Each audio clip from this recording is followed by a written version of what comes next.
Afternoon বন্ধুরা, কেমন আছো? আশা করি সবাই ভালো আছো, আমিও ভালো আছি। আজকে ওল চিংড়ি বানাবো। এই যে ওল কালু কেটে নিয়েছি, চিংড়ি মাছ দিয়ে ওল দিয়ে ঝোল হবে। চলো রান্নায় ফিরে যাই, দেখতে থাকো কেমন করে করি, ঠিক আছে? চল, গ্যাস জ্বালিয়ে দিয়েছে, তেল দিয়ে দিচ্ছি, একেবারেই রান্না করব। তেলে চিংড়ি মাছও ভাজবো, সব করব।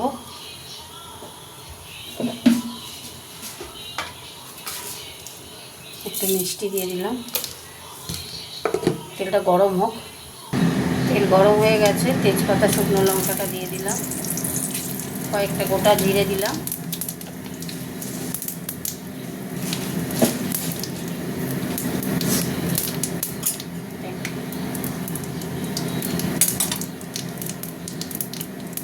ভাজা ভাজা হবে। এবার দিয়ে দেবো পেঁয়াজ,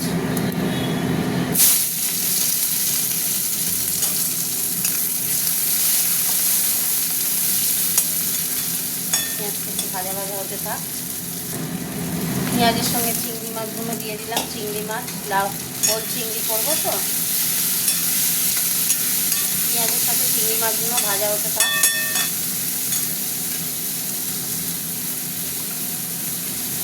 টমেটোটা দিয়ে দিলাম,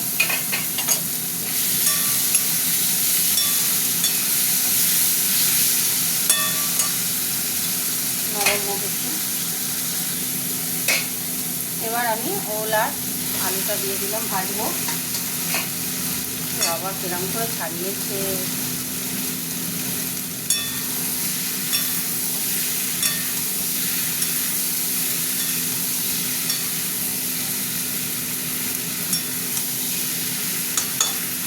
ভাজা হতে থাক,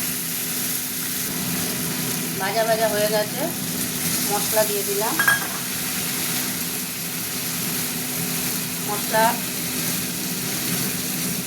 একটু নুন দিয়ে দিলাম, হাতে করেই দিলাম নুনটা। এবার আমি মশলাটা কষবো।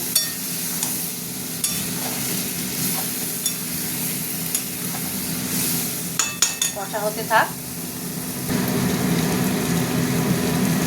একটু দই দিলাম,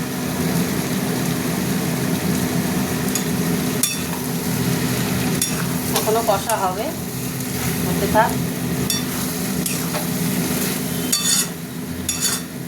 দই যে কোনো তরকারিতে দিলে একটু টেস্ট ভালো টেস্ট হয়, ঠিক আছে?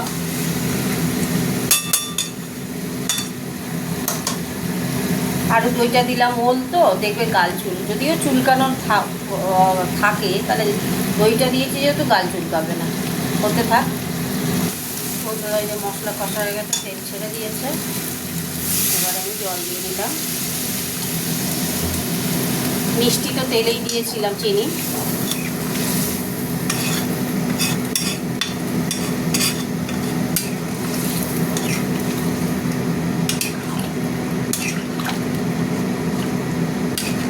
কলাই লেগে গেছে তো এইগুলো ছাড়াবো।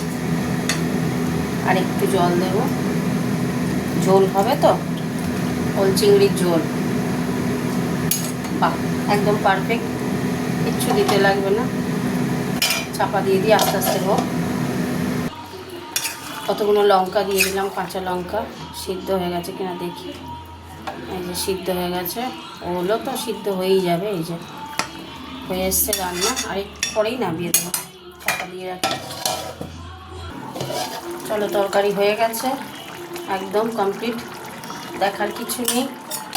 এই যে হয়ে গেছে সব, ওল চিংড়ির ঝোল।